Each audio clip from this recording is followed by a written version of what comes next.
കേരളത്തെ ഭരിച്ച് കുട്ടിച്ചോറാക്കിയിരിക്കുന്നു. ഇപ്പോൾ സംസ്ഥാനം കടന്നുപോകുന്നതാകട്ടെ പാപ്പരായ സമ്പദ് വ്യവസ്ഥയിൽ കൂടെ എന്ന് തുറന്നു പറയുകയാണ് കേന്ദ്രമന്ത്രിയും തിരുവനന്തപുരത്തെ NDA സ്ഥാനാർത്ഥിയുമായ രാജീവ് ചന്ദ്രശേഖർ. പിണറായി വിജയന്റെ കീഴിലുള്ള ഇടത് സർക്കാരിന് പെൻഷനും ശമ്പളവും പോലും കൃത്യമായി നൽകാൻ കഴിയുന്നില്ല. കേരളം പോയിക്കൊണ്ടിരിക്കുന്നത് കടുത്തരായ പാപ്പരായ സമ്പദ് വ്യവസ്ഥയിൽ കൂടെ എന്നാണ് അദ്ദേഹം വ്യക്തമാക്കുന്നത്. കേരളം കടന്നുപോയിക്കൊണ്ടിരിക്കുന്നത് കടുത്ത പാപ്പരായ സമ്പദ് വ്യവസ്ഥയിൽ കൂടെ എന്നാണ് അദ്ദേഹം വ്യക്തമാക്കുന്നത്.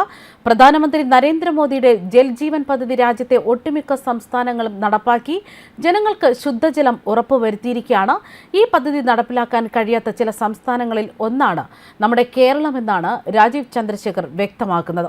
രാഷ്ട്രീയത്തിലെ ഏറ്റവും മികച്ച അധ്യായമായാണ് തെരഞ്ഞെടുപ്പിനെ കണക്കാക്കുന്നതെന്നും തിരുവനന്തപുരത്തെ ജനങ്ങൾക്ക് വേണ്ടി പ്രവർത്തിക്കാൻ കഴിയുമെന്ന് വിശ്വസിക്കുന്നുവെന്നാണ് അദ്ദേഹം വ്യക്തമാക്കുന്നത്. സംസ്ഥാനത്ത് സാമ്പത്തിക പ്രതിസന്ധി രൂക്ഷമായതിനെ തുടർന്ന് സർക്കാർ ട്രഷറി നിയന്ത്രണം ഉൾപ്പെടെ ഏർപ്പെടുത്തിയിരുന്നു. എന്നാൽ നിയന്ത്രണങ്ങളിൽ ഇളവ് വരുത്തിയാണ് നവകേരള സദസ് ഉൾപ്പെടെ സർക്കാർ നടത്തിയിരിക്കുന്നത്. കേരളത്തിന്റെ ദൂർത്തിനെ കേന്ദ്ര സർക്കാർ അടക്കം വിമർശിച്ചിരുന്നു.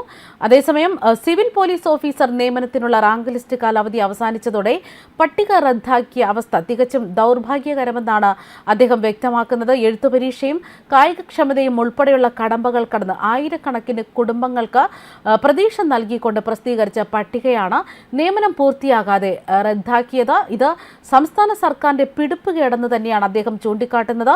യുവജനങ്ങളോട് പുലർത്തുന്ന ശത്രുത മനോഭാവമാണ് ഇതെന്നും അദ്ദേഹം വ്യക്തമാക്കുന്നു.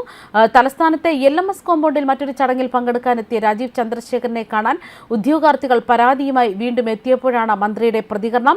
സർക്കാർ പൂർണ്ണമായും അവഹേളിച്ചതിനാൽ കോടതിയാണ് ഏക പ്രതീക്ഷയെന്നാണ് അവർ പറയുന്നത്. ഉദ്യോഗാർത്ഥികളുടെ ആവേശപ്രകാരം ഈ വിഷയത്തിൽ നിയമപരമായ പരിഹാരത്തിനുള്ള നടപടികൾ ആരംഭിച്ചതായും രാജീവ് ചന്ദ്രശേഖർ അറിയിച്ചിരിക്കുകയാണ്.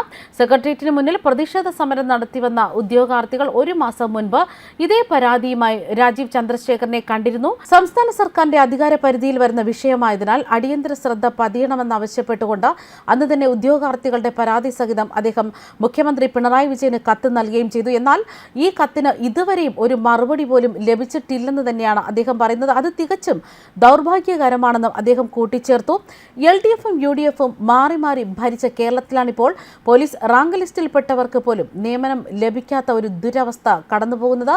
ഇത് ഒരു തരത്തിലും അനുവദിക്കാനാകില്ല എന്നാണ് അദ്ദേഹം കൂട്ടിച്ചേർത്തത്. അത് മാത്രമല്ല, സിദ്ധാർത്ഥിനെ പോലെ സമർത്ഥരായ യുവാക്കളെ ഒരു വശത്ത് കൊല്ലാക്കൊല ചെയ്ത് നശിപ്പിച്ച സംസ്ഥാനത്തെ യുവാക്കളുടെ ഭാവിക്ക് മേൽ കരിനിഴൽ വീഴ്ത്തുന്നത് ഒരു സർക്കാരിനും ഭൂഷണമല്ല എന്നും രാജീവ് ചന്ദ്രശേഖർ വ്യക്തമാക്കി.